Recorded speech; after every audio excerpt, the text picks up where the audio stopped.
All Yeah, right. yeah. Okay, we're going to get started. Thank you, everybody, for joining us again for this talk today. I'm just going to say a few brief words of introduction and then hand it over to our guest speaker, Ray Brassier. So my name is Adam Nocek. I'm a professor at Arizona State University and director of the Center for Philosophical Technologies, also at ASU. As many of you know by now, because you've been tuning in, the School of Materialist Research is an informal educational program that offers seminars and workshops that address the materialisms running through contemporary science, philosophy, art, mathematics, design, architecture, and politics. The school is an international platform founded by the Institute of Social Sciences and Humanities, Skopje, Arizona State, or the Center for Philosophical Technologies at Arizona State University, the Department for Architecture, Theory, and Philosophy of Technics at the Technical University of Vienna, and the Critical Inquiry Lab at Design Academy Eindhoven. And I also want to announce, as I did yesterday, that we will be announcing our June and July lecture series very soon, so please stay tuned. And without further ado, I want to introduce our speaker today, Ray Brassier. Ray Brassier is professor of philosophy at the American University of Beirut in Lebanon. He is the author of Nihil Unbound, Enlightenment and Extinction from Palgrave, and he is currently writing about Marx, Freedom, and Fate. And the title of his talk today is Final Repression, Adorno, Marcuse on the Antinomy of Progress. So with that, I want to hand it over to Ray. Thanks for joining us. Thanks, Adam. I'm going to read a paper I have, which I hope will take no more than 45 minutes. It might take 50, but I'll definitely try to keep it to a maximum of 50 minutes. So I'm afraid it'll be a bit tedious, but I have the paper features some important quotations which I will put on screen so that at least people can see the quotations I'm using. Okay.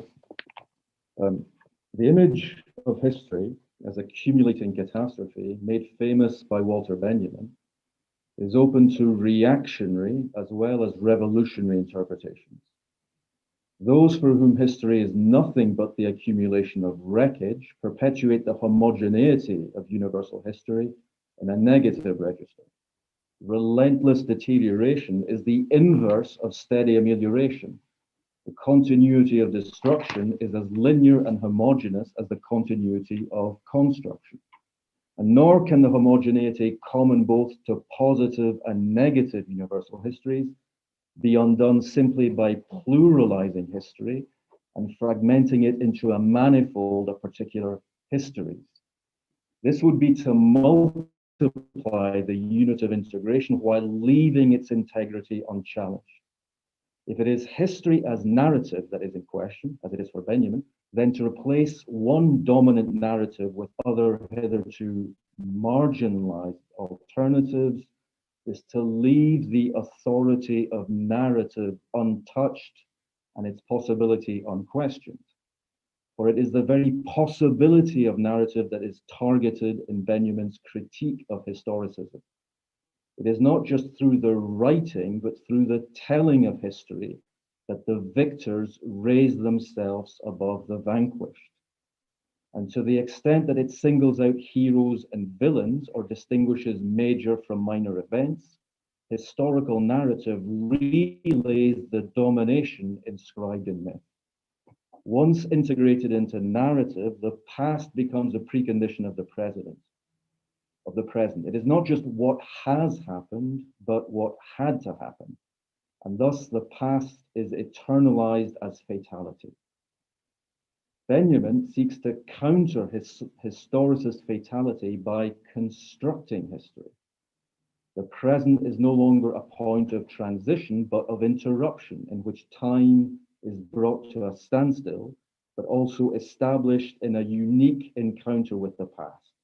And this encounter wrests the past from what has been and charges it with a now time, Jesite, primed to blast the present out of the continuum of history.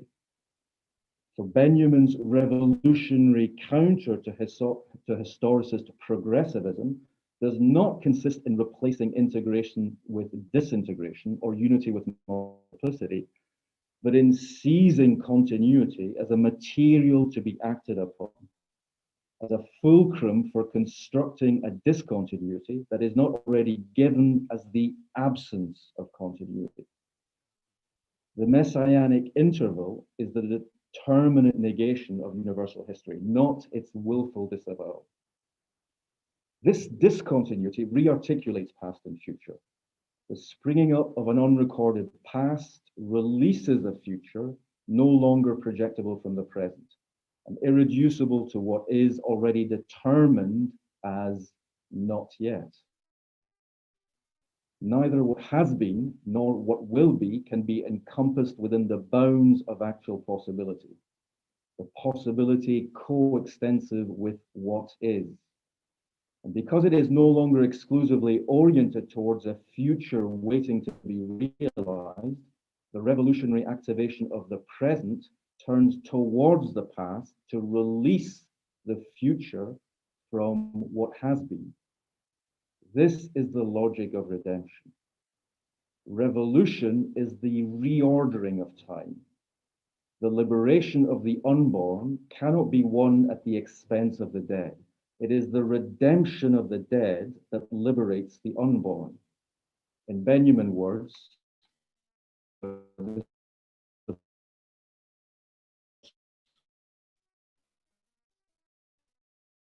excerpts, the first quote, only a redeemed mankind is granted the fullness of its past, which is to say, only for a redeemed mankind has its past become citable in all its moments. Each moment it has lived becomes a citation à l'ordre du jour, and that day is Judgment Day.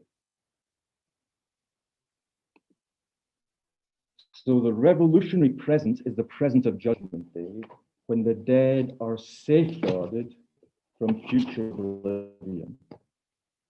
But 2 points need to be emphasized in Benjamin's account. First, the homogeneity of history is shattered in the name of a humanity whose unification is yet to come, and not against this unity as such.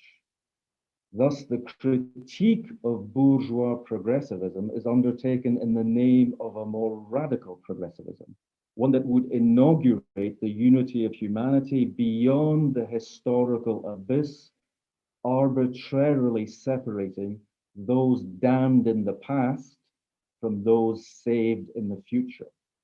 It is this unity that cannot be envisaged from the vantage of the capitalist present, whose premature assertion of the unity of humanity masks the rift not only between capitalists and proletarians in the present, but between present victors and past victims. Adorno, glossing Benjamin, puts this point as follows. Progress would be the very establishment of humanity in the first place, whose prospect opens up in the face of extinction. And the second point is that the revolutionary present is no longer sequentially articulated with an antecedent past and a future consequent. It becomes part of a monadological constellation, each fragment of which is, in Benjamin's terms, seeded with time. Thus, historical development is no longer a condition of revolutionary possibility. Revolutionary opportunity becomes historically incalculable. As Benjamin puts it, every second is the small gateway in time through which the Messiah might enter. But if every second is a gateway opening onto the possibility of redemption, then this possibility transcends the order of possibility inscribed within historical time. For example, that radio transmission was not possible prior to the discovery of electricity. Messianic temporality is figured as vertically transecting the horizontal eminence of linear time. And blasting the revolutionary present out of the continuum of history renders the possibility of redemption transcendent vis-a-vis the immanence of history. Thus, the messianic interval institutes an antinomy between redemptive transcendence and historical immanence.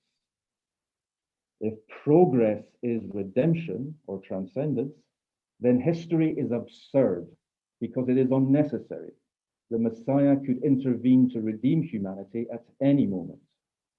But if progress is humanity's self-empowerment, it can only unfold through history, i.e. immanence.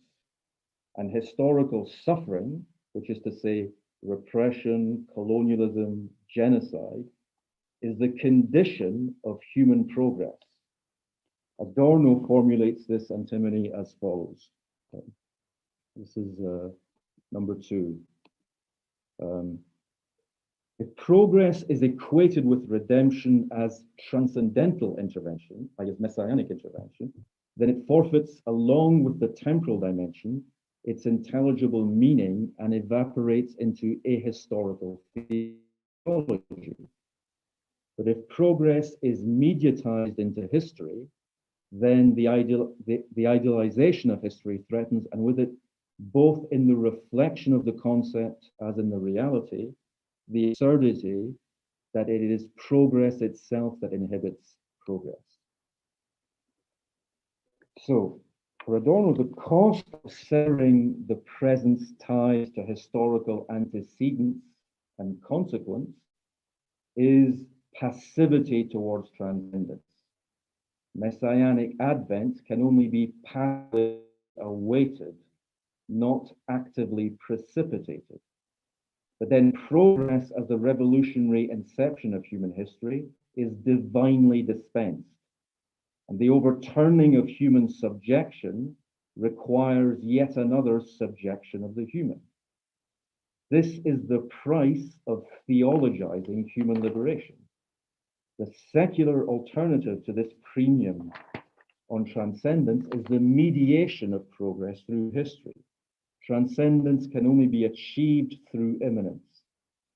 But the mediation of progress in and through history renders the ultimate institution of humanity consequent upon its prior death.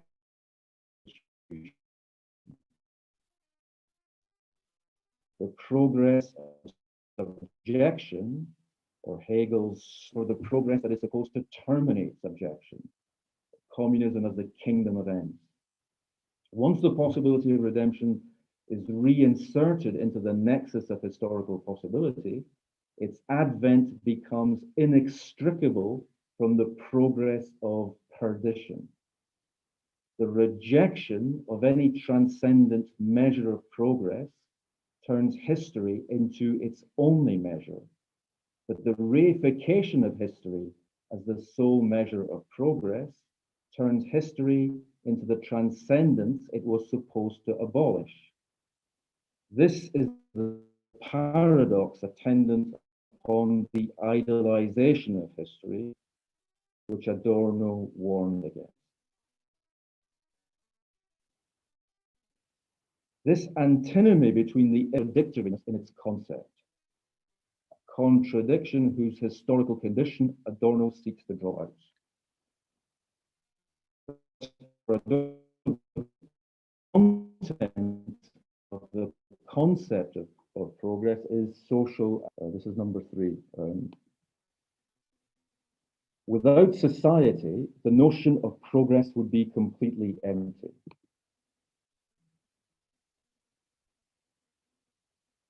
Without society, the notion of progress would be completely empty. All its elements are abstracted from society. If society had not passed from a hunting and gathering horde to agriculture, from slavery to the formal freedom of subjects, from the fear of demons to reason, from deprivation to provisions against epidemics and famine, and to the overall improvement of living conditions, if one thus sought more philosophico to keep the idea of progress pure, say, to spin it out of the essence of time, then it would not have any content at all. the realization of progress is stymied by the same social and historical conditions that give it content, because those conditions harbor a regressive element, according to Adorno. Agriculture, emancipation, enlightenment, medicine, sanitation, and material abundance are made possible by an expanding domination of nature, ramifying into increasing social domination. Historical progress is conditioned by an antagonism between humanity and nature, as well as between clans, tribes, and nations, an antagonism whose perpetuation renders the fulfillment of progress impossible, and whose dissolution threatens to undo all its concrete achievements. Fulfilling the concept of progress without cancelling its concrete social gains requires the reconciliation of this antagonism. But reconciliation only becomes possible through the antagonism, by traversing what is unreconciled, not only in the concept, but also between the concept and reality.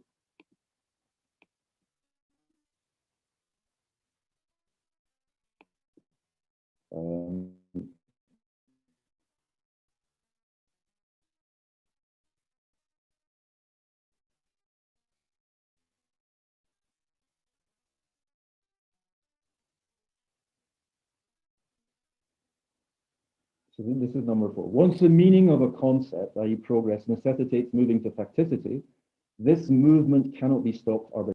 The transcendent telos of all progress measured by finite process of enlightenment that removes fear, and by erecting the human being as an answer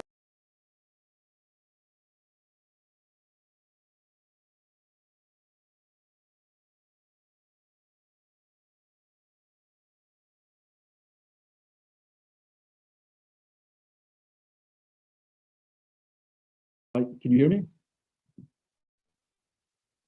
Hardly, Ray, hardly. You were breaking, at least I could not hear the last 2-3 sentences, almost nothing. Okay, now it's better. It looks like your connection is now stable. Okay, I'll try again. I'll just start back again. Okay, if you could reread the last paragraph, that would be great. Or a couple of sentences. Okay. Yeah. Well, will I? Okay, yes. Historical progress is conditioned by an antagonism between humanity and nature, as well as between clans, tribes, and nations. An antagonism whose perpetuation renders the fulfillment of progress impossible, and whose dissolution threatens to undo all its concrete achievements. And fulfilling the concept of progress without cancelling its concrete social gains requires the reconciliation of this antagonism. But reconciliation only becomes possible through this antagonism, by traversing what is unreconciled, not only in the concept, but also between the concept and reality. So this is number 4. This is Adorno again. Once the meaning of a concept, i.e. progress, necessitates moving to facticity, this movement cannot be stopped arbitrarily. The idea of reconciliation itself, the transcendent telos of all progress measured by finite criteria, cannot be broken loose from the imminent process of enlightenment that removes fear, and by erecting the human being as an answer to human beings' questions, wins the concept of humanitarianism that alone rises above the immanence of the world. So, it is not a matter of reconciling humanity to nature,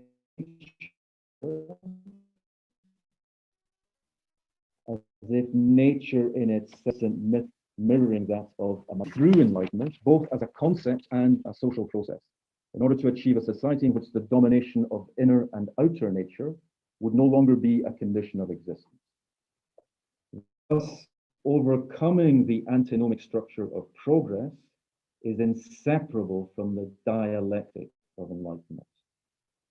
Enlightenment is the empowerment of humanity through the disempowerment of the superhuman, understood as divinized nature or naturalized divinity. But the reason that culminates in self-conscious spirit endows itself with the transcendence it withdraws from nature. The disenchantment of the object, its recognition as immanently posited rather than transcendently given, is also an enchantment of the subject that arrogates to itself the power of transcendence. Transcendent power accrues to the subject that disempowers the object. And this is why reflexive self-consciousness is not immune to the compulsiveness of nature or the drive to self-preservation.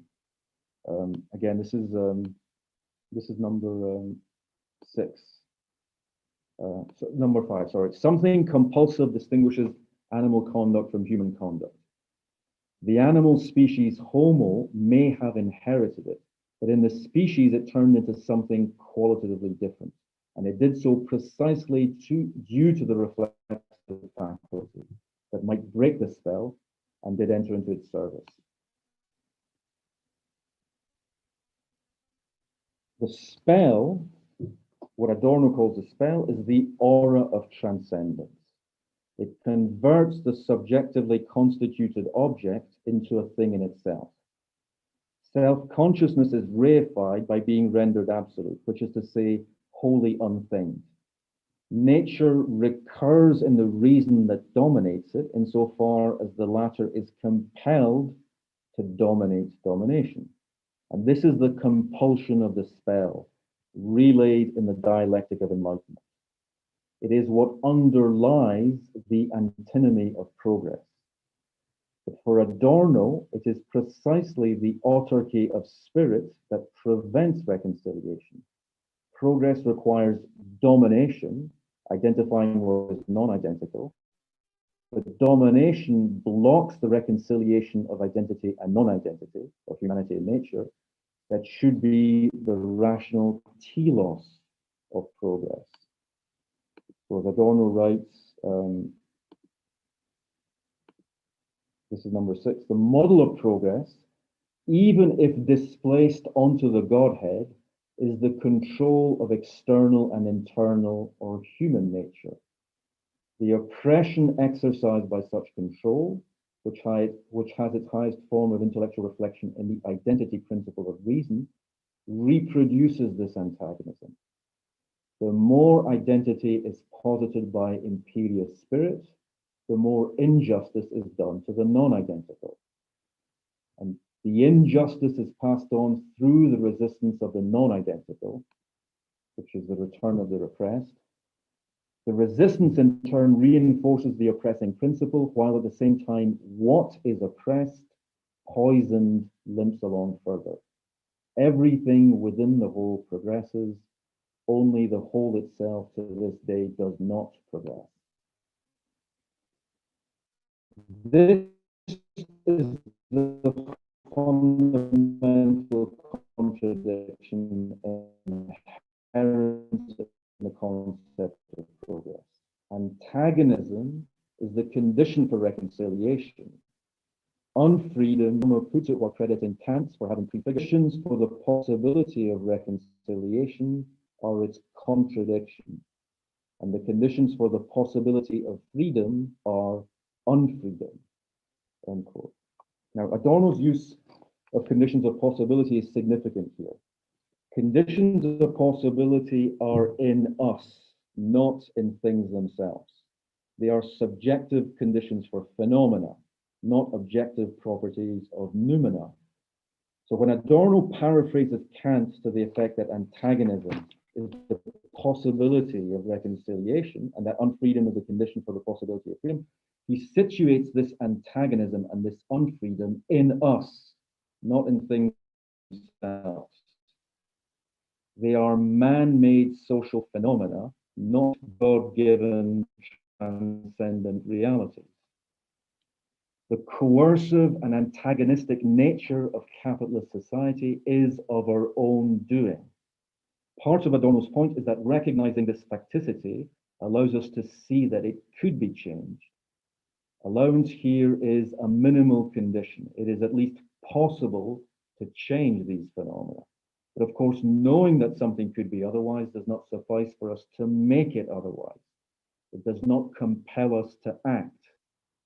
Thus, the self-reflection through which reason recognizes that what it took to be given has been made by it, that nature continues to dominate it through the domination which it exerts against nature, perpetuates the autarky of spirit unless it is supplemented by a practical act.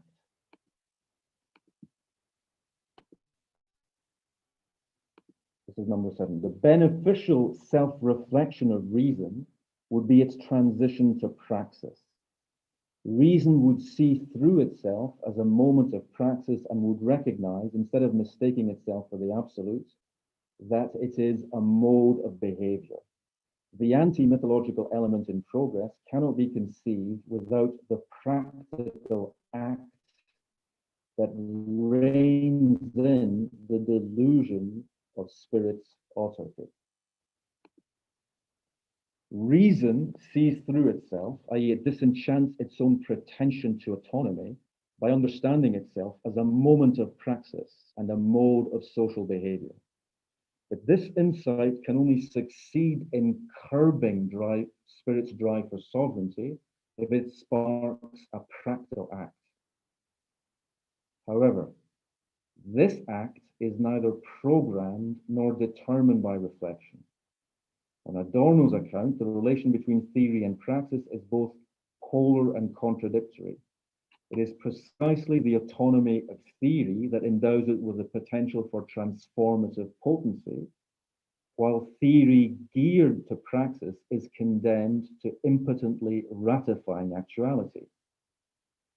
Pure theory registers the contradictoriness of the social totality within which it is embedded in a way that exposes its facticity and thereby its precarity, while voluntaristic praxis mirrors this contradictory totality in a way that ends up blindly reinforcing it.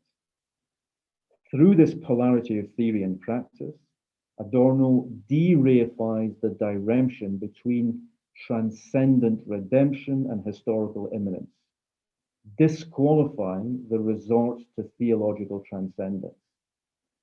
And yet the polarity preserves enough of the gap between immanent and transcendent possibility to prevent the closure of immanence that converts history back into transcendence. The possibility of transcendence is secularized by being reconfigured as the gap between reflection and action. And yet Adorno echoes Benjamin's suggestion that this gap desynchronizes the realization of progress from the historical order of possibility. In doing so, he desynchronizes the content of the concept from its realization.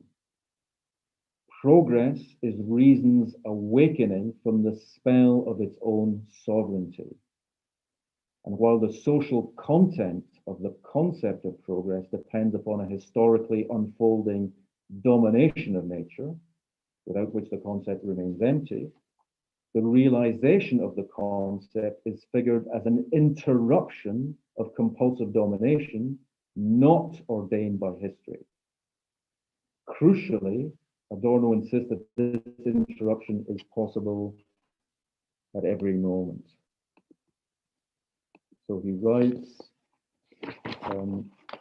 while the perpetual oppression that unleashed progress at the same time always arrested it, this oppression, as the emancipation of consciousness, first made the antagonism of the whole extent of the deception recognizable at all, the prerequisite for settling the antagonism.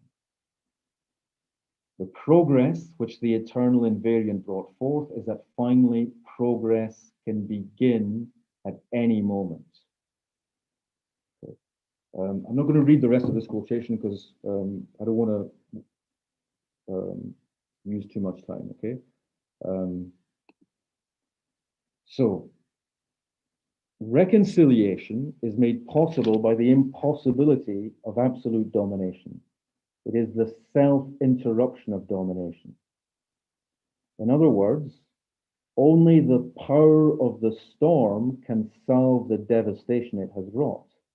The salvation of destruction is not history's completion, but its incompletion. Progress is not the abolition of regression, but the resistance to the compulsion to abolish it. Or as Adorno writes, progress is this resistance at all stages, not the surrender to their steady ascent, end quote. It is the historically mediated resistance to the absolute mediation of history. So we might say then that for Adorno, non-identity saves identity from itself. But while this salvatory potency is harbored by the non-identity between theory and praxis, its actualization is indeterminable. Although non-identity is the source of resistance, it cannot be positivized as an autonomous force without reinstating the spell of transcendence. It is not the ontological remainder left over by subtracting conceptual identification. Adorno's is not a philosophy of difference. Rather, it is generated in and through identification as its ineliminable underside. And in this regard, or speaking loosely, non-identity stands to identity, rather like the unconscious stands to the conscious. Just as the drive does not pre-exist repression, non-identity does not pre-exist identification. Thus, the conceptual problem is that of accounting for the possibility of resistance in terms of repression, since it is precisely identity's repression of non-identity that fuels the dialectic of enlightenment. But what is unclear in Adorno's account is the source of the resistance to repression, the condition for the interruption of domination. Adorno presents us with a quandary. On one hand, reflection cannot disenchant itself. Critical self-reflection, the apex of enlightenment from the vantage of idealism, cannot suffice to break the spell of enlightenment. The self-sufficiency of rational reflection perpetuates the spell of transcendence. Hence, Adorno's insistence that reason must transition to praxis by seeing itself as a mode of social behavior. Yet on the other hand, this transition cannot be ordained through reason's incomprehension of its relation to social praxis. To seal the gap between theory and praxis is to reinstate the identification of subject and object that perpetuates domination. And nor can resistance stem from activism, whose spontaneity, according to Adorno, colludes with the totality against which it is protesting. It is precisely the non-identity of theory and practical activity that allows for resistance as the interruption of domination. If domination is repression, then resistance is the negation of repression, which is the primary negation. But if resistance just is the non-identity of reason and praxis, then its negation of repression is left dialectically indeterminate. And this indeterminacy threatens to reinstate the spell of transcendence by reifying the possibility of resistance as an abstract negation of history, understood as the concrete progress of repression. It is with regard to this dialectic of repression and resistance that Marcuse's alternative account of progress becomes especially significant. Adorno seems to disconnect redemptive progress from repressive progress by not explaining how repression yields resistance. By way of contrast, Marcuse proposes an account in which the progress of repression culminates in its historically conditioned sublimation. where for Adorno, the resistance to repression is utopian to the extent that it cannot be aligned with concrete social and historical conditions. And doing so would reinstate the unity of theory and praxis as bad totality.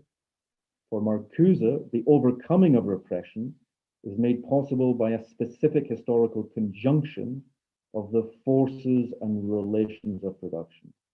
Indeed, Marcuse refuses to oppose utopian to historical possibility because he insists that the realm of freedom, i.e. redemptive progress, is immanent to the realm of necessity, i.e. repressive progress. Thus, history is not transcendent, but it makes transcendence possible. Marcuse's starting point is the contrast between what he calls a quantitative technical conception of progress and a qualitative humanitarian one. The former is a necessary but not sufficient condition for the latter. There can be no human freedom worthy of the name without freedom from natural strictures. But capitalist civilization reifies this negative freedom and turns it into a transcendent value. Thus, negative freedom, the domination of outer and inner nature, becomes the telos of progress in the form of compulsive productivity. Freedom from libidinal gratification is not only transcendence, but the autonomy of transcendence. So, as Marcuse writes, just like the productivity to which it belongs, this transcendence that is essential to freedom finally appears as an end in itself, end quote. Thus, the autonomy of production, i.e. of capital, becomes a transcendent end to which every human goal must be sacrificed. And the autonomy of Kantian reason, which demands the sacrifice of inclination to duty, aligns with the sovereignty of capital, which requires the subordination of use value to exchange. Just as alienated labor is the substance of value, alienated reason is the substance of duty. Progress then requires productive renunciation, the repression of satisfaction that transforms individuals from what Marcuse calls bearers of the pleasure principle into bearers of labor power. It is through this repression that libidinal energy is released for unpleasurable but socially productive labor. But the social sublimation of pleasure presupposes a prior interiorization of repression. It is the introjection of external sanction in the form of the superego that enables the divestment of individual satisfaction for the sake of collective gratification, and hence the productive sublimation of libido. Collective repression enforces the self-repression of the individual, which in turn consolidates collective repression, which then further intensifies individual repression. This circuit of self-reinforcing repression underlies what Marcuse describes as the automation of progress. But this automation is driven by negation. The repression of individual satisfaction that enables collective satisfaction is seconded by a repression of collective satisfaction. The repression of satisfaction, whether individual or collective, serves only the limitless expansion of capital. And thus the progress of the means to satisfy human needs must negate the satisfaction to perpetuate the progress of those means. Quote, this is a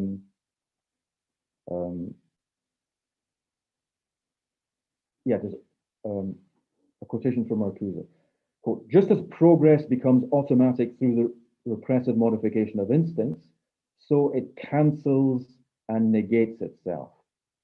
For it prohibits the enjoyment of its own fruits, and in turn, precisely through this prohibition, it augments productivity and thus promotes progress, end quote.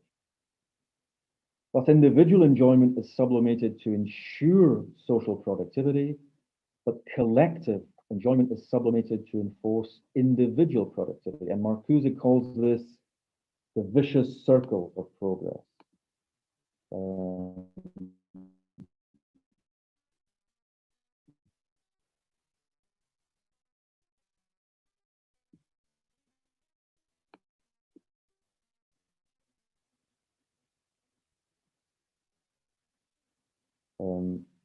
This is number 9. Progress must continually negate itself in sacrifice to reason, happiness, to transcendental freedom, in order that through them alienated labor remain productive, keep themselves from the full enjoyment of their productivity, and thereby perpetuate productivity itself.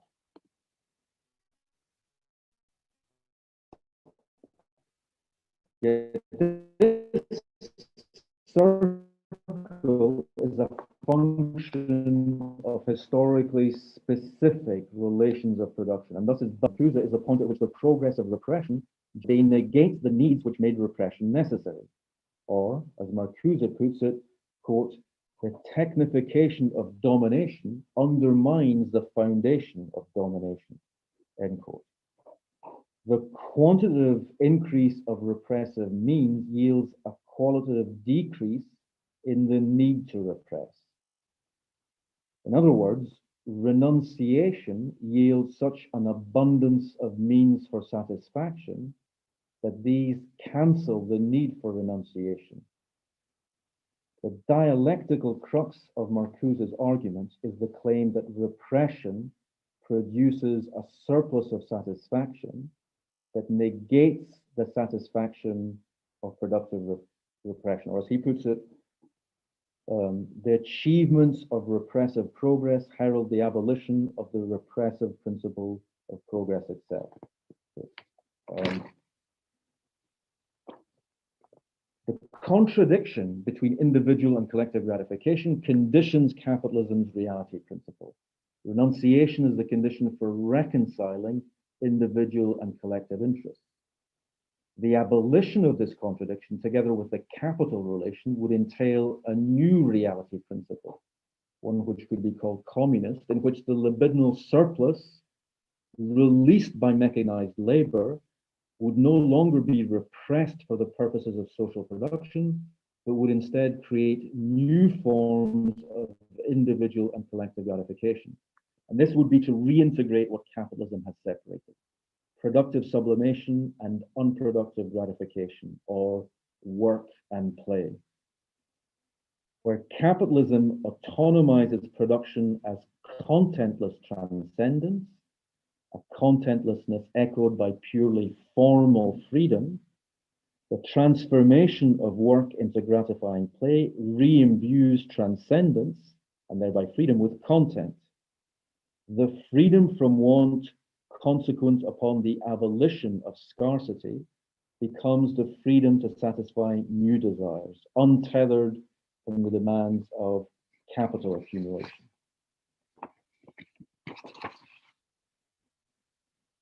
Now, what is most significant in Marcuse's accounts is the way in which it renders utopian possibility immanent to history, not as the historical realization of utopian possibility, a realizability that reifies utopian possibility as a transcendent telos of history, but rather as the reinscription of utopian possibility within historical possibility.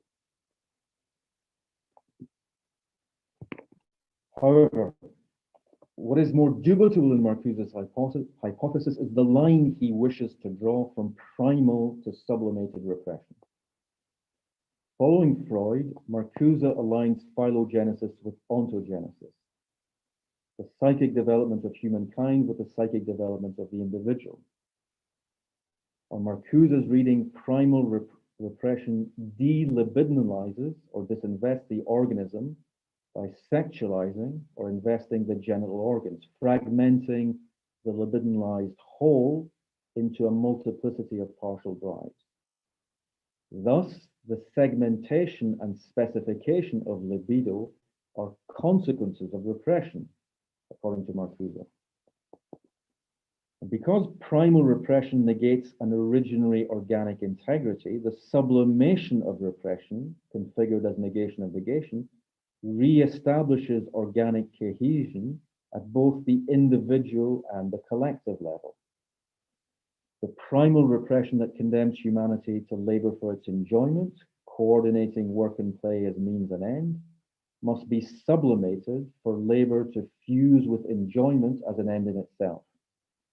But for Marcuse, the decisive modification at the origin of homonization is the bridling of eros by the reality principle and the conversion of libido into reproductive sexuality. There's a quote here which I'm not going to read because we're running out of time. Okay, so I'm just going to read a couple of sentences from it. Eros,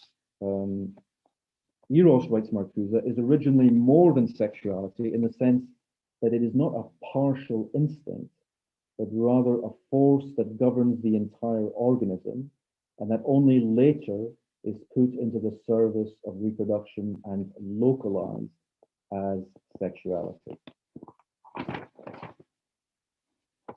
Thus, the logic of Marcuse's account entails that the originary disintegration of libido, entailed by the social antagonism between individual and collective gratification, be superseded by an ultimate reintegration, a re-libidinization of social relations, once this antagonism has been overcome.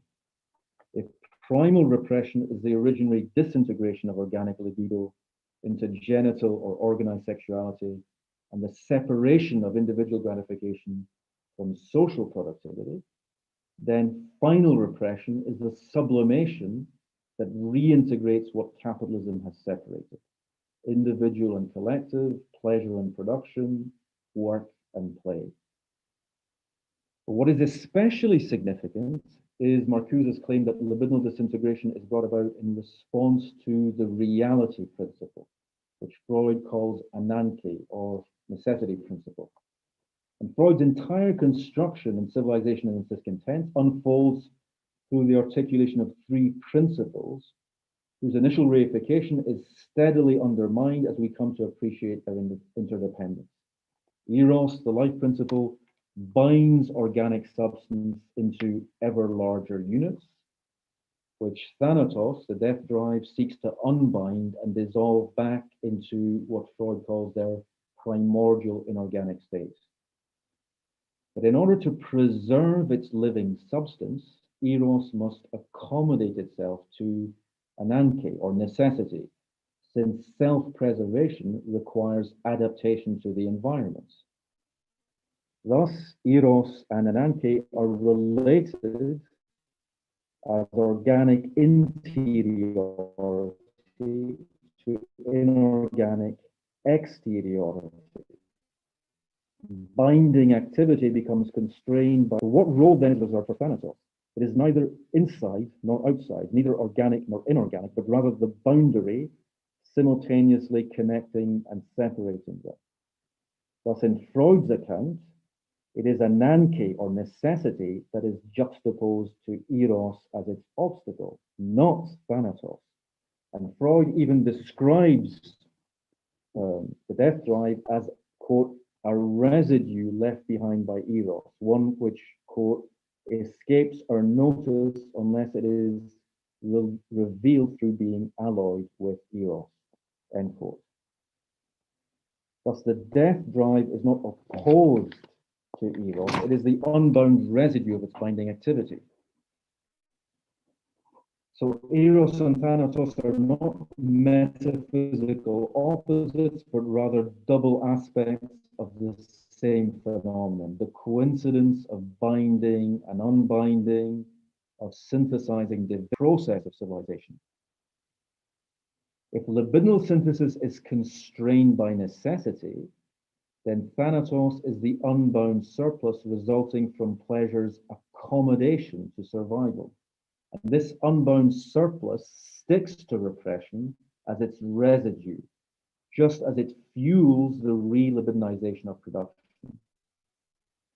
Thus, if disintegration is not simply the opposite of integration, then the line from primal to sublimated repression, or from negative to positive freedom, cannot be drawn through the negation of negation. Repression generates a surplus that is not just a simple negation of necessity, a residue that complicates any straightforward demarcation between surplus and necessary, or what Marcuse calls basic repression. Marcuse defines basic repression as, quote, the modification of the instincts necessary for the perpetuation of the human race and civilization, end quote.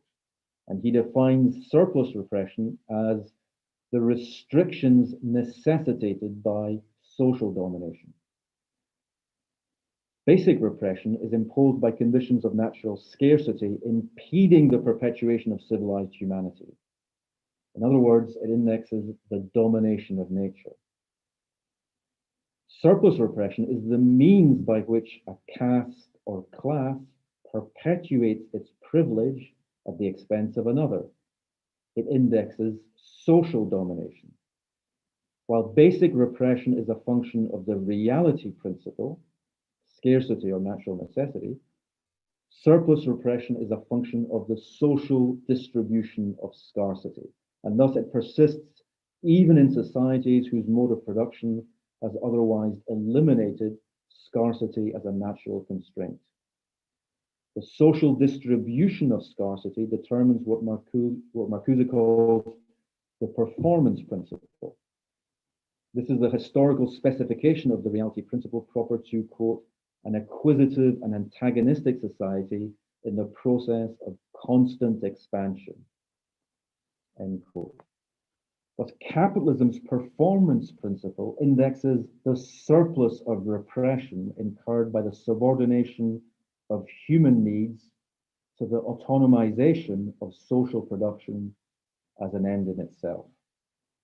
But having distinguished surplus from basic repression, Marcuse quickly points out that, quote, in the history of civilization, basic repression and surplus repression have been inextricably intertwined, end quote. And this is to say that while the domination of nature conditions social domination also conditions the domination of nature. However, this interdependence of basic and surplus repression creates a difficulty. It is not nature that determines the modification of the instincts required by civilization. This modification already presupposes the existence of civilization or culture in the broadest sense. In other words, nature, understood as the principle of necessity or scarcity, does not fix basic repression. It does not determine the minimum of repression required for the existence of culture. So either this modification is brought about by a culture without social domination, one in which the use of natural resources involves minimal domination, for example, hunting and gathering, and natural scarcity is equally distributed, or it reflects a specific mode of social domination, and hence a variety of the performance principle. In the first case, freedom from social domination obtains, but at the cost of submission to scarcity. To turn this into the paradigm of equilibrium between culture and nature is to naturalize basic repression as the perfect harmonization of pleasure and necessity, an accord harboring the myth of a human state of nature that is metaphysical at best and fascistic at worst. But in the second case, where the modification of instinct is compelled by social domination, basic repression becomes inseparable from surplus repression, and the reality principle inextricable from the performance principle. In either case, basic repression is a mythical harmony or a vanishing quantity. Okay, so I just want to conclude now.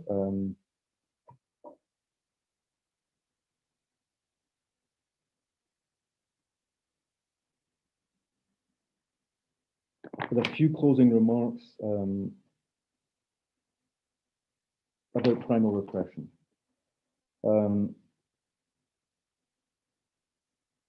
Primal repression is the phenomenon in virtue of which culture is at once continuous and discontinuous with nature. It is coextensive with what we know as history, and so cannot be understood as an event in history. Unlike basic repression, primal repression is not fixed by the trade-off between pleasure and scarcity. It is not the repression of a specific incompatibility between enjoyment and survival. So what Freud calls Urverdrangung, the originary repression that institutes the unconscious as interface of force and law, this is a process and not an event. What is unconscious does not pre-exist repression as a positively existing thing, subsequently forced down into the unconscious, understood as a subterranean chamber or reservoir.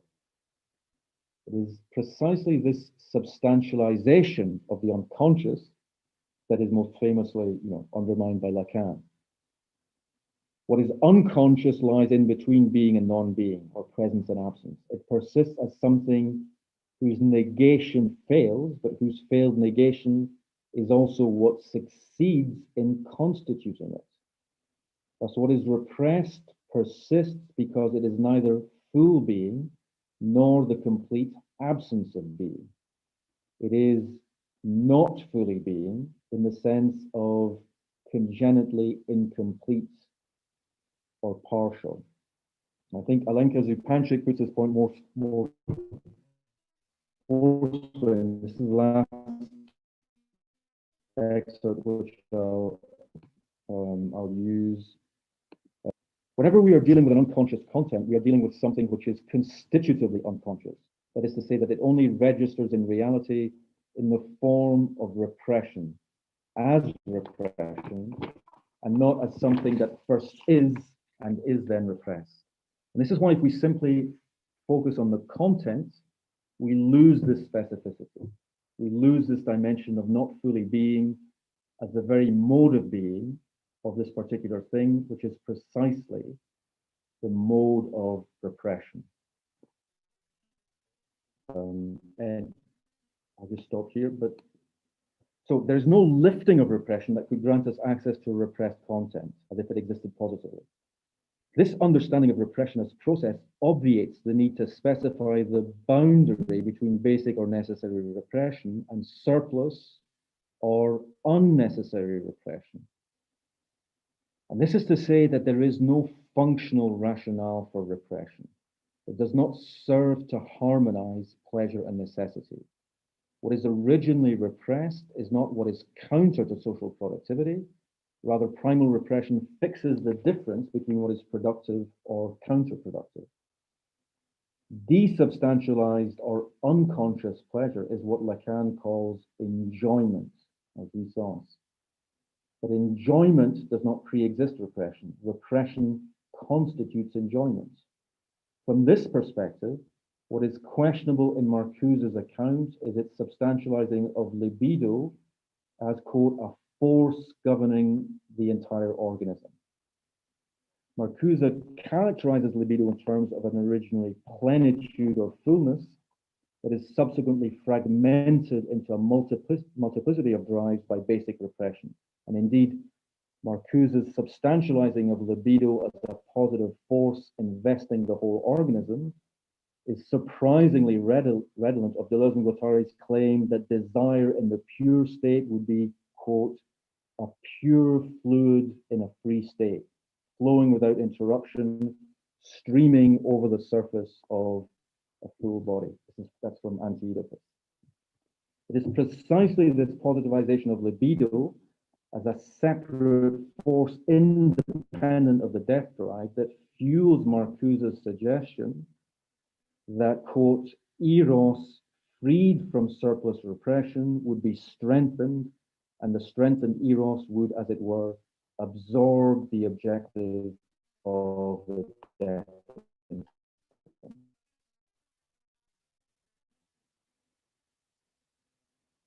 The problem of liberation while maintaining necessary repression, but in understanding how the surplus of enjoyment generated by repression fixes the drive. So it's not repression that is the source of unfreedom, but rather enjoyment.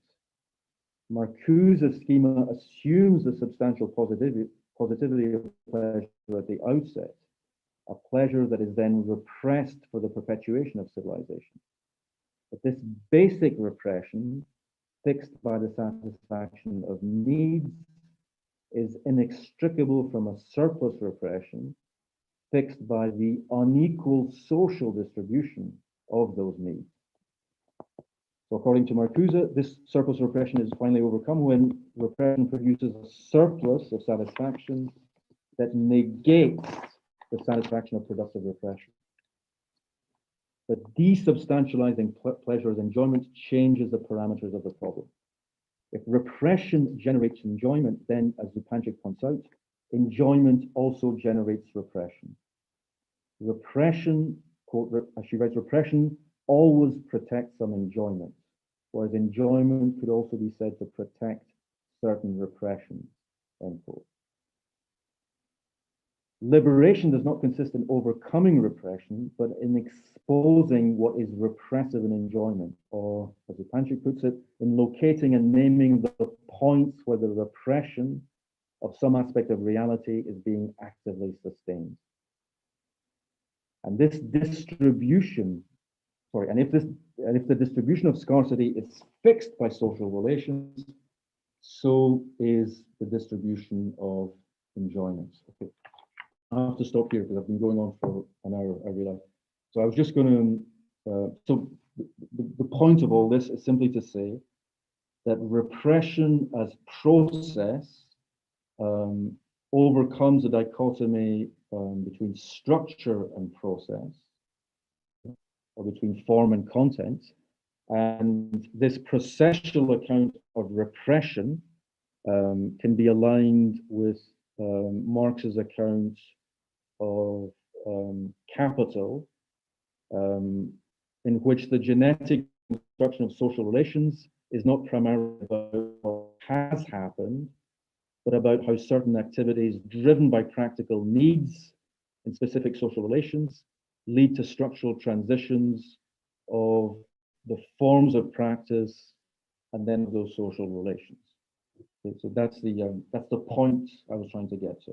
But I've already presumed a lot on your patience, so I'll stop now. Well, thank you, Ray. That was really great. A lot to chew on there. So we have about a half hour for questions and discussion. So if somebody wants to jump in, you can either, we've done this either way, where you can raise your hand or put a question in the chat, or however you feel most comfortable. Somebody want to get this started.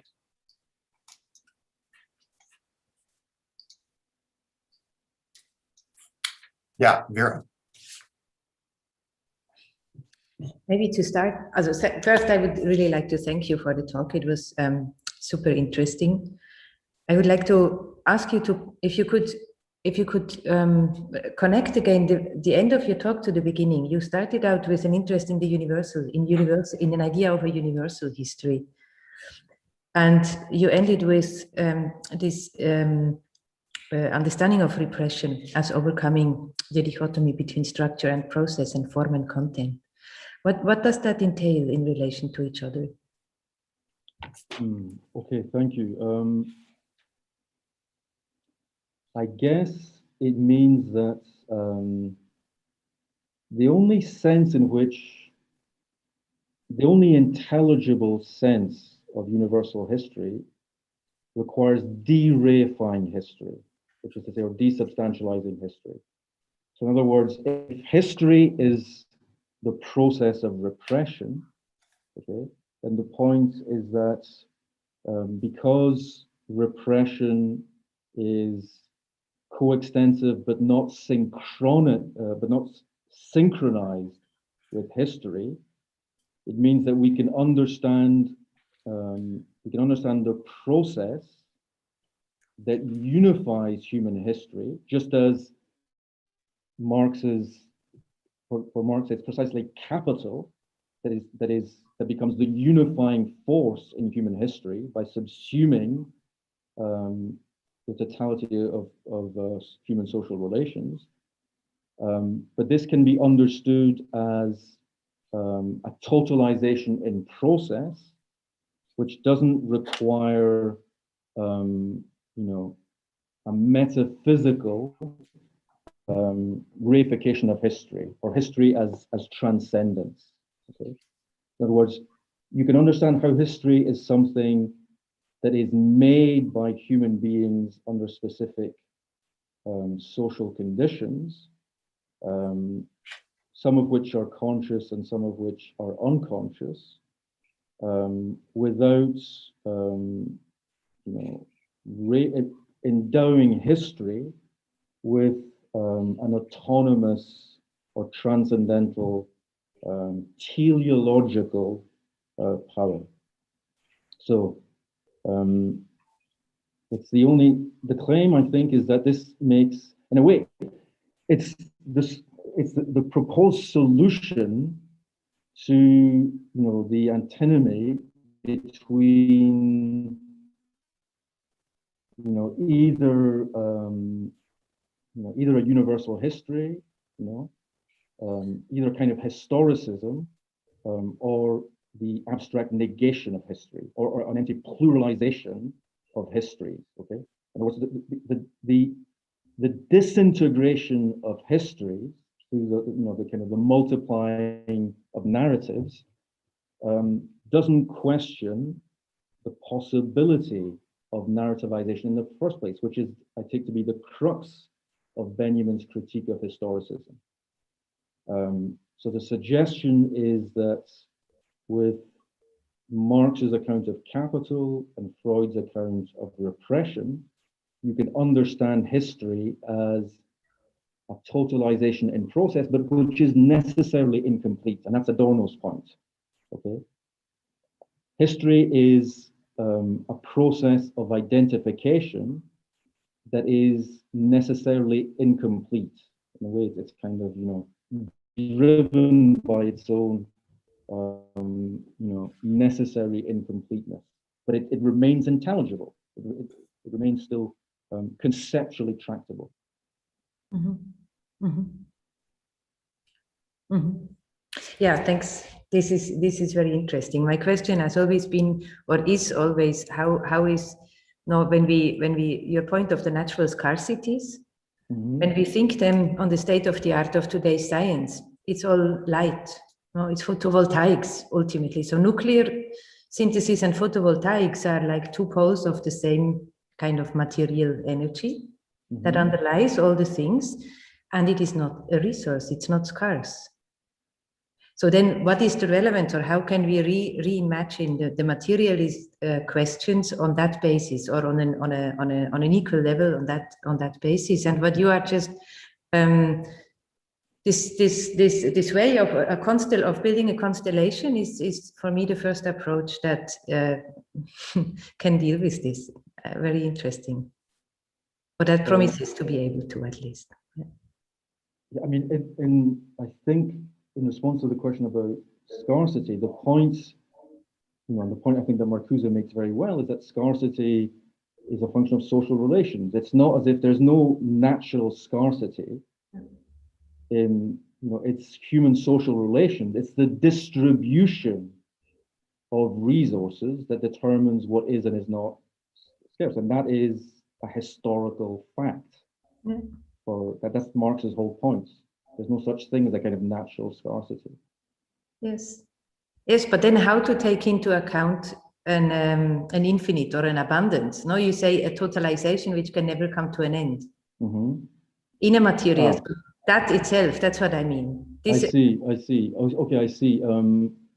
Well, I think the claim then is, it's more, with Marx, I'm less confident about how to kind of make sense of this, but the claim, as far as the psychoanalytic account of the unconscious is that the unconscious can't be understood in terms of being or non-being, presence or absence. It has this It's not all, it's kind of constitutively not all, but precisely not, but this not almost has to be understood not simply as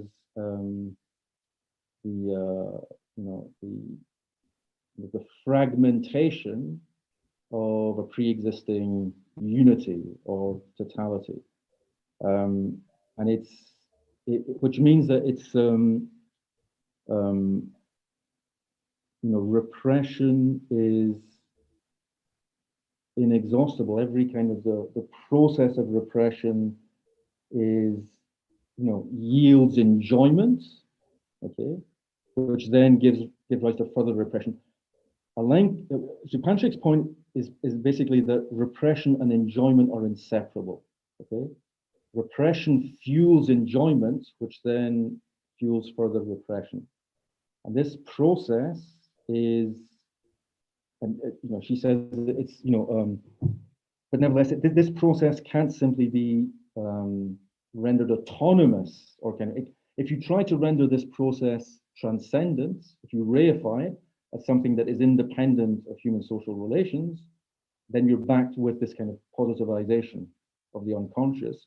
So the point where her analysis connects with a Marxian framework is that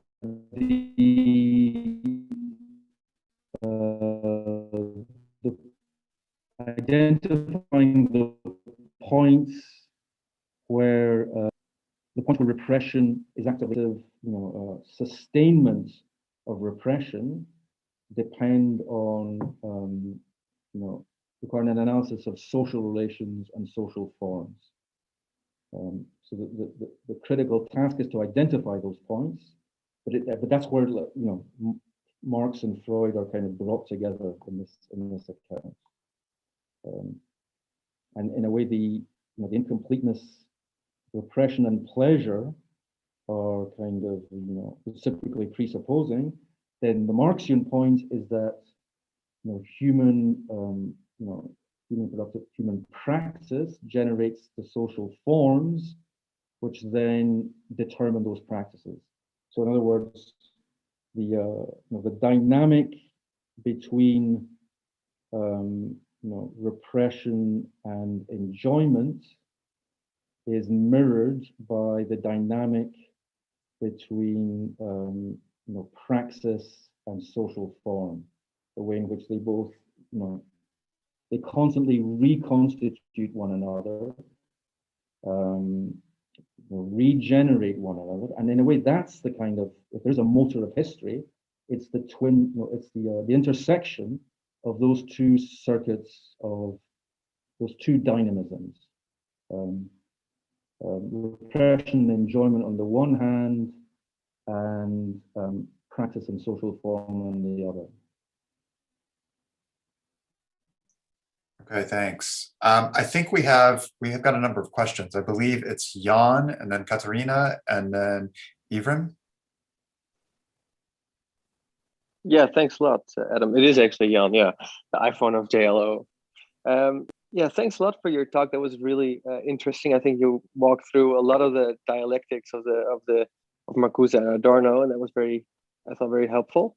I did have a question on the Adorno part, which is kind of puzzling to me, where you talked about the dialectic between immanence and transcendence, and then you said transcendence was secularized by thinking a gap between reflection and practice.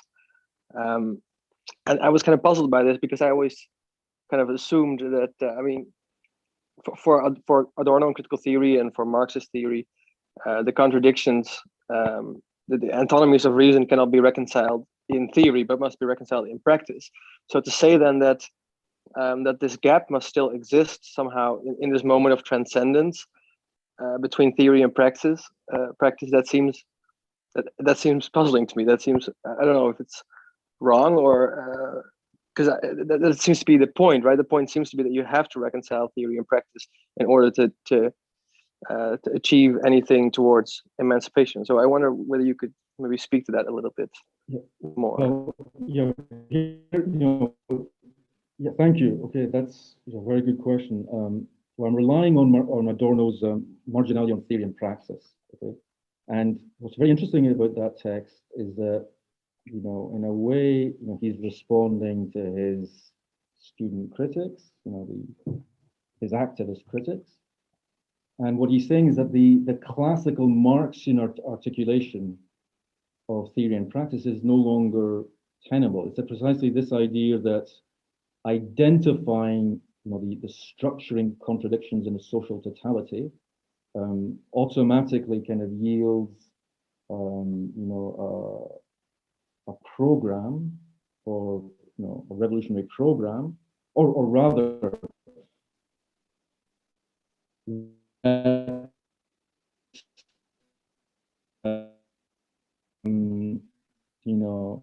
something like build in the self-consciousness of the proletariat, which understands its kind of its unique status as subject-object, subject-object of history. In the Lukashian account, this kind of classical Hegelian articulation of theory and practice is no longer possible.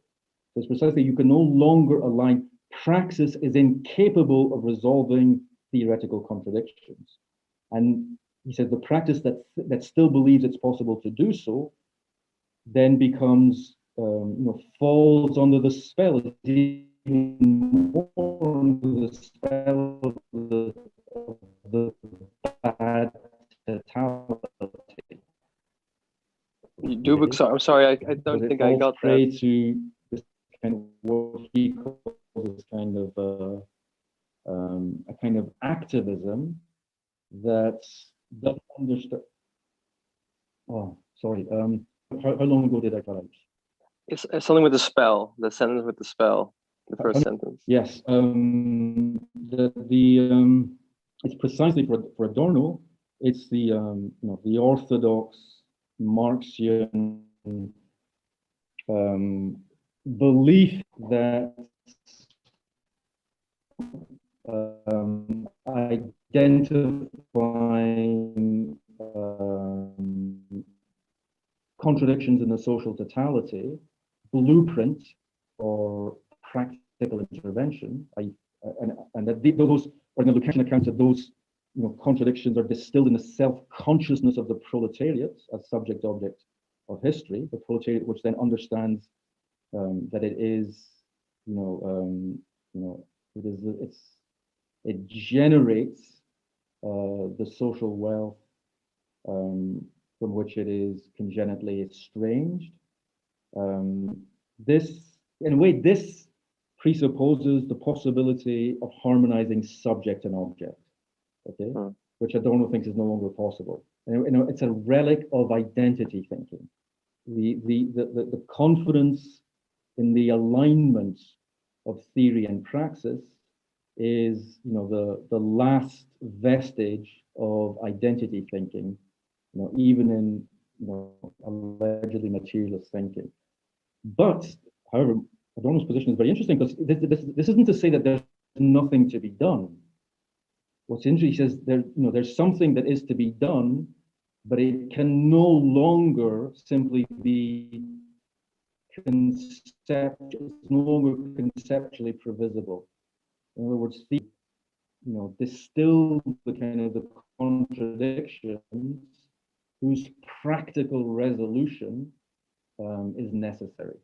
In other words, it's the idea that there's a necessary relation between theory and praxis, or that you can deduce the praxis from the sufficiently dialectical theory that Adorno questions. But he never, contrary, I think, to the way he's not, Adorno, I think, never becomes quietist in the sense in which he's criticized for, and that, to his eternal credit. He wants to say that it's still possible to do something, but it's no longer, the theory is not going to tell you what to do, which isn't to say that you've got to stop theorizing. In a way, the task is to kind of articulate the non-identity of theory and practice without simply identifying them or completely disconnecting them. Thank you. It's an excellent answer. Thanks. Katerina. Sorry, let me unmute myself. Okay, you can hear me, right? Yes, yeah. I wrote down certain things, Ray, because I'm not sure if I was following quite well. So the problem of disintegration of the libido is a problem that Marcuse identifies as, you know, a political category, as something that is politically relevant. So disintegration implies oppression, I assume, just like the disintegration of the body in Foucault, for example. It's analogous, I assume. Therefore, behind this, we have two forms of repression. One is basic, which can be likened to use value, right? Mm-hmm. And the other one is surplus repression, which can be likened to the notion of surplus value. I mean, there is some correspondence between the categories, I assume. Finally, this libido is determined by the ananke of physical reproduction, right? Yes, or So yeah. would Marcuse be called a TERF nowadays? You mean a TERF and a Trans-exclusionary radical feminist, yes. I don't think so. I think what he's saying about you know, actually, I mean, this is a difficult question, but like, you know, on a kind of a generous reading of his account, he says that, look, you've got this, you know, libido, you know, is prior to genital sexuality. Okay, so in a way, I think what he's saying is that, you know, he's saying that the kind of you know, he's affirming the polymorphousness of pleasure, of libido. And he's saying is that society, you know, kind of the social division of labor and the social division of reproductive labor, which Marx and Engels say is the first kind of the division for every other subsequent division of labor, is what institutes, you know, the division of gender roles. So it's quite possible to say that, you know, Marcuse thinks that, you know, the stereotypical gender roles are a nefarious consequence of the division of labor, the sexual division of labor, and that the overcoming of surplus repression would reestablish the kind of the, I don't know what term you want to use, the you know, kind of libidinal androgyny or whatever, you know, something, it's certainly something that kind of lies beyond these kind of fixed, you know, gender determinations. But it's not, so this is why I think basic repression for Marcuse is not just about, well, I mean, it's he defines it as a repression that's necessary to ensure the perpetuation of civilization, of culture, or civilization. The basic repression, right? Basic repression, yeah. Okay. But then he also immediately just, you know, because he's a subtle thinker, he sees immediately that basic and surplus repression are indissociable. In other words, that you'll never be able to kind of, you know, to identify the boundary between so-called, you know, basic, strictly necessary repression, utilitarian repression on the one hand, and superfluous, or the repression that is due to a function of the unequal social distribution of scarcity. So he recognizes those two things go together, which is why it's not simply about biological reproduction. It's about social reproduction, not biological reproduction. And the claim then, it's precisely insofar as social reproduction is still wedded to biological reproduction that in a way that fuels surplus repression. Okay, that's also a condition of surplus repression, I think. Yeah. Okay, thanks. I think I wasn't clear enough. Not only because the Ananke is basically physical reproduction, the Ananke behind the Ananke in Greek behind the libido, but also the surplus repression. Mm-hmm. Is this something a communist should address? That's why I asked the question. Okay, yes, because yeah. What Marcuse wants to show, he wants to historicize the unconscious and show that the relation between eros and ananke, or between pleasure and necessity, is not ahistorical. It's never it's not transhistorical. There is no kind of fixed ratio of pleasure to necessity. So that means that the reality, Ananke is the reality principle. Yeah. And this is why he insists that the reality principle is always supplemented by a performance principle. And the performance principle is a capitalist performance principle, which is precisely a function of capitalist social relations, of the class relation fundamentally. Mm-hmm. So to abolish the capitalist class relation would be to abolish capitalism's performance principle. Mm-hmm. And institute a new reality principle. What this new reality principle would be. Though we have some very, very interesting things to say about, very interesting speculations about, what the sublimation of repression would entail. But he insists that there's a basic, he insists that repression is ineliminable. Yeah, of course. Surplus repression and the performance principle that have to be overcome. Yeah. But there is no return. There's no possible return to a state, to an originary human state of nature. And he's Freudian, and on I that. see. Okay. Yeah, it's the same deadlock. Yeah, like in Marx. Yeah. Okay. Thank you. Ray. Thanks. Thank you. Thanks. And we have another question from Ivan. Thank you. My question is about the relationship between binding and domination. And with binding, I'm thinking of your usage in Nihil Unbound, where binding was a tool to equate thinking with the non-correlational real in the form of what you call adequation without correspondence. So if I'm not oversimplifying, binding is like a bridge between correlation and the non-correlational in itself, or something that belongs to life and thinking, but like an alien force and is capable of going beyond them. It is what extinction introduced into life. And also binding is a way of transforming thinking into an object.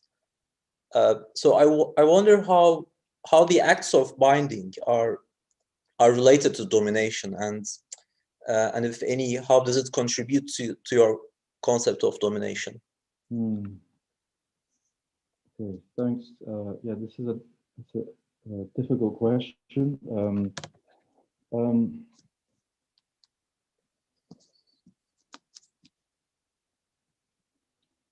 Well, it's not.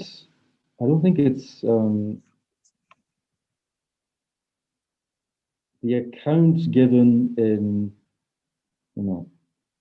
this that book Nihil Unbound from a long time ago is incomplete and unsatisfactory precisely because it doesn't. Yeah, it's not. I don't think I'd properly understood the relationship between binding and unbinding, and what was missing there was an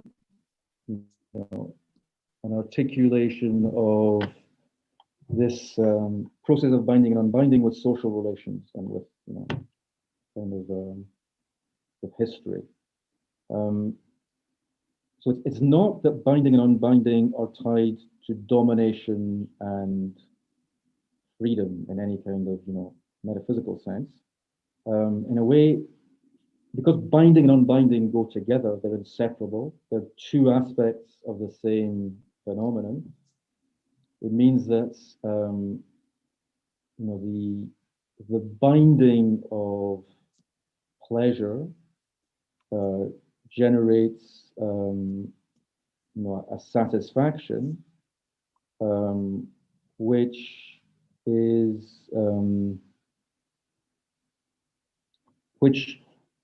can be repurposed, okay, or can be because this satisfaction is always inscribed within social relations. It can always be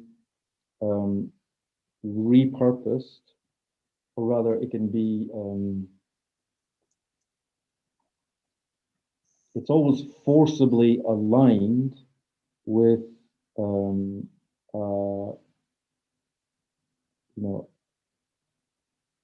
a repression. Okay, in other words, a repression with a form of repressive enjoyment. So it's repressive enjoyment in a way that is the source of.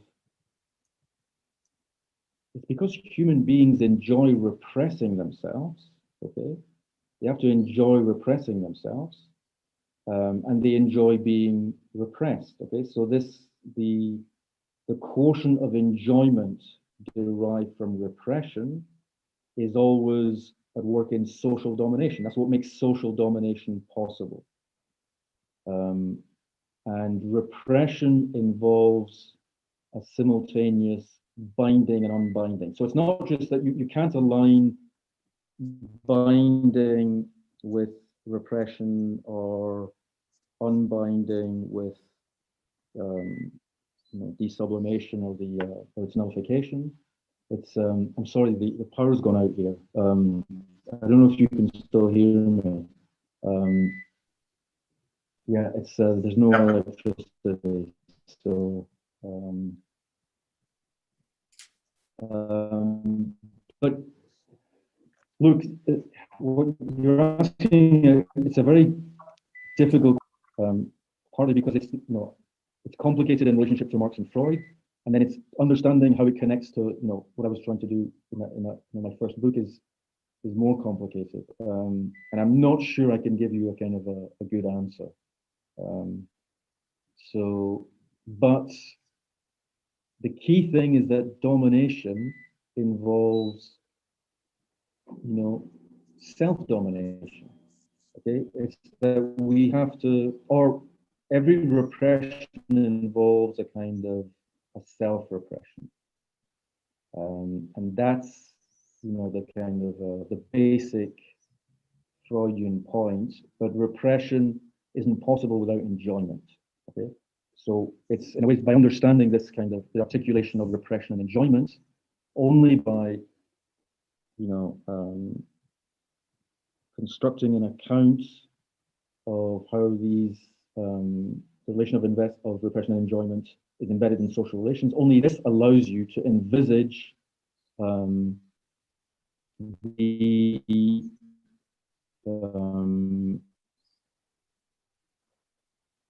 the overcoming of social domination. But I think your question is really about the relationship between the domination of nature as the condition of as order. That's precisely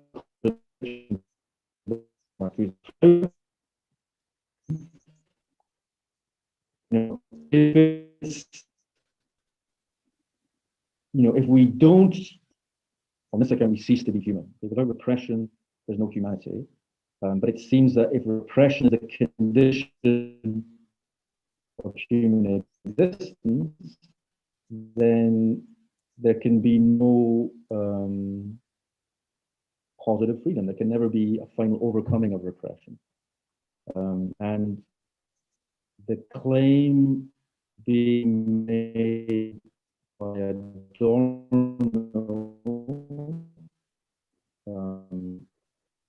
and possible, there can be a transformation in this, make domination unnecessary. In other words, a transformation in the relationship between repression and enjoyment that would make repressive enjoyment, the enjoyments which perpetuate social antagonism and exploitation,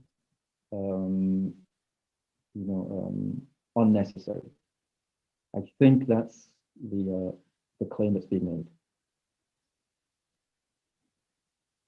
Thank you.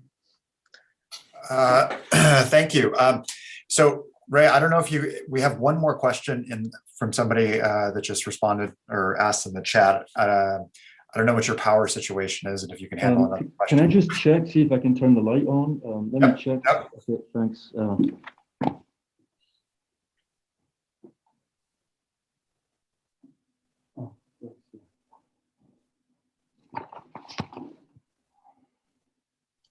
Voila. Okay, yeah, yeah. Okay, final question for Ray. All right, mine is just a small little question. If I'm not mistaken, like Horkheimer has a sentence in his paper on the authoritarian state where he says, part of the meaning of a theory is the time in which it is developed. So my question then would be, how much do you think of the meaning of Marcuse and Adorno's respective theories of history can be found in the time in which they were developing those theories?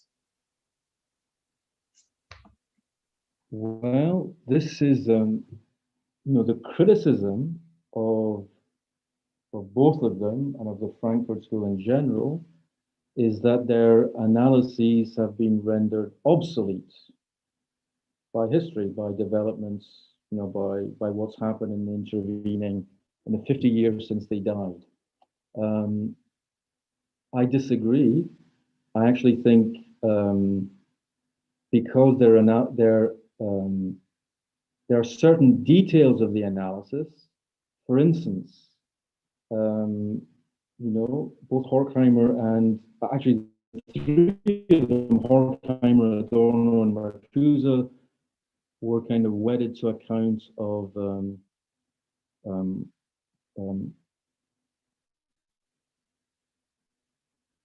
sorry, I forgot the term.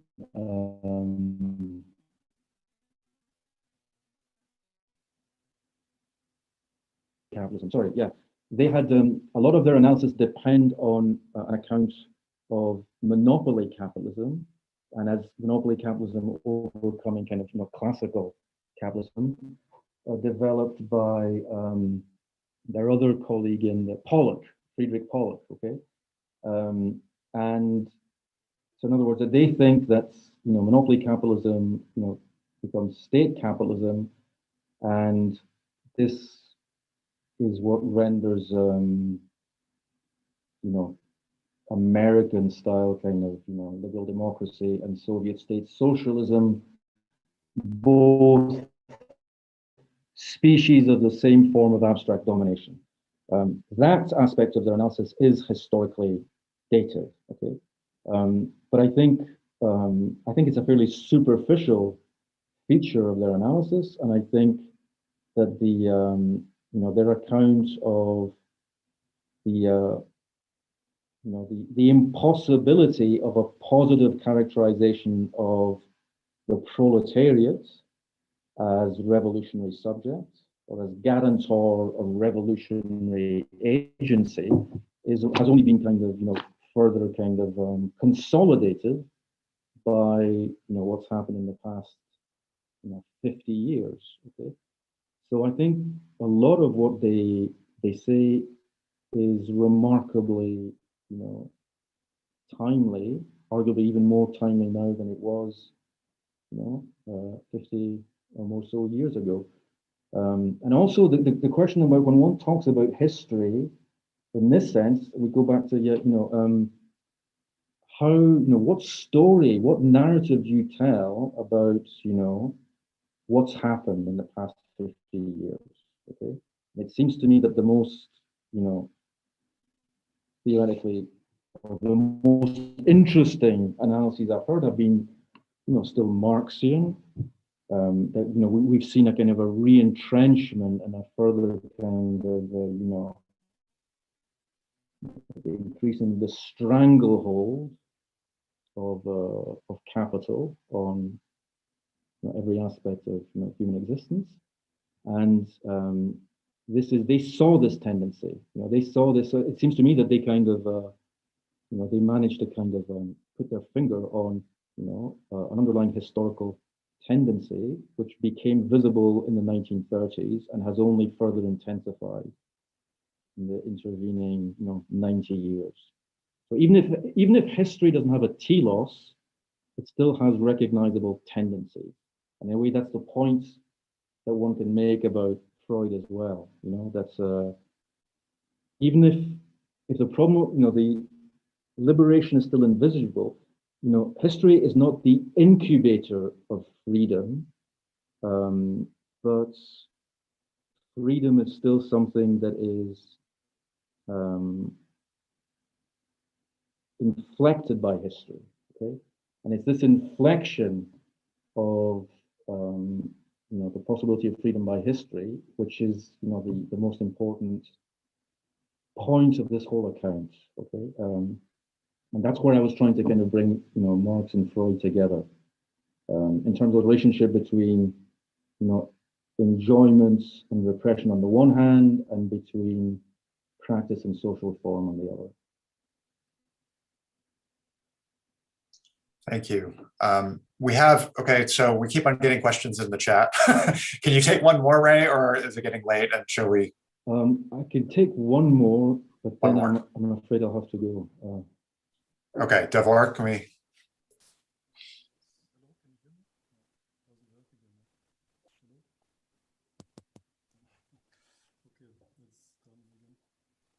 We can't hear you.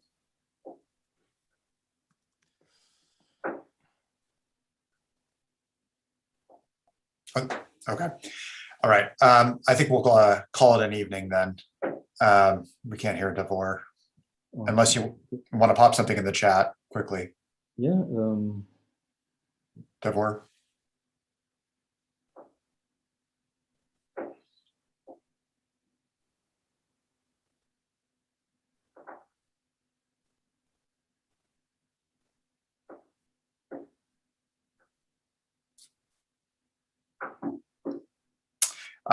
He says universal basic income. What does Marcuse say about it? What does Marcuse say about universal basic income?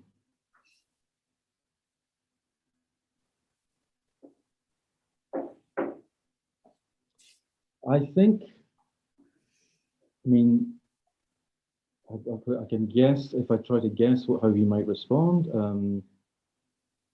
The problem is that that's not going to,